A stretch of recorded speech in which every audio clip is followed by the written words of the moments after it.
So what I want to focus on is some things that are going to help you build your pull-ups. Help you do one pull-up if you can't right now, or be able to do multiple pull-ups if you're struggling to do more than one pull-up right now. All right. So this is the thing. Pull-ups is one of my favorite exercise. It's a great upper body exercise. Working your forearms, working your lats, working your biceps, working your shoulders, working your overall back. All right. So this is a really good movement that a lot of people struggle with, so they neglect it and they just don't do it.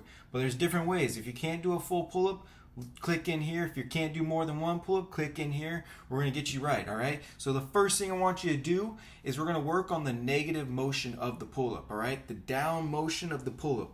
What I want you to do is set up a box you can step onto to get yourself up to that bar, to then work on controlling the down motion of the rep. All right, this is really going to help you really build that strength, really build that control. Then we can level up. I'm talking about doing hundreds of reps of this negative first before we try to do something else. All right, the next thing I want you to try and do is an Australian pull-up. All right, Australian pull-ups are great. It's when you're going to have the bar about waist height, maybe a little bit higher, where you can do this with a Smith machine or a bench press, a low bar if you can find one in the park.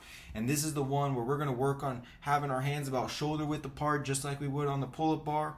We're going to work on pulling to our chest, all right? Really getting that up motion, really building that, all right? Now, there's two ways you can do this. You can either have your heels flat on the ground, your feet flat, knees at 90, which isn't going to be as much weight for your upper body to pull up. Or if you want to make it harder because that's too easy, then be on your heels, straight-legged. That's when it's going to put more weight on your upper body. And lastly, if that gets too easy, then start to elevate your heels, and that's going to be the hardest variation of the Australian pull-up. All right?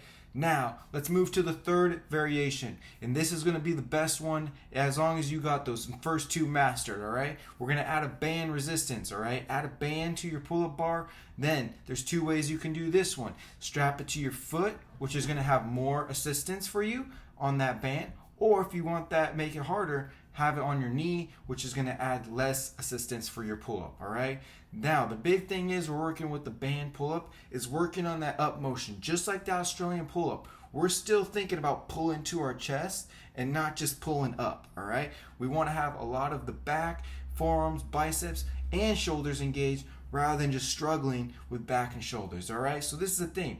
Don't just think about swinging back and forth or just pulling straight up. Think about always pulling that bar to your chest, all right? That's what I want you to think about with your pull-ups, all right? I will have a video of a couple examples of the negative rep, the Australian pull-ups, and the band resistant pull-ups. I also want you to check out my Instagram at Marcello Scudiero Fitness for more fitness videos, workouts, tips, food advice, nutrition, and mindset, all right? We're going to grow together because it's not about staying where we are. It's just about getting better.